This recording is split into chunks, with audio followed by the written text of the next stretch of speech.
How to reset old settings on Samsung Galaxy S26 series.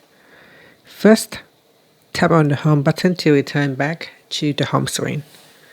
Now from the home screen, swipe down at the top, then tap on the settings icon. Next, in settings, we scroll down and tap on general management. After that, scroll down to the bottom and tap on reset. Then scroll down and tap on reset all settings. Then tap on reset settings. Put in your current PIN and tap on continued. Then tap on the reset button.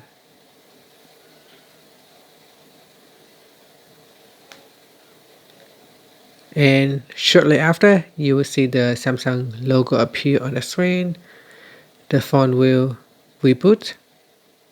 You will need to log back into your Wi-Fi and any other connectivity connections that you will need to reconnect, such as Bluetooth. And that's it. Thank you for watching this video.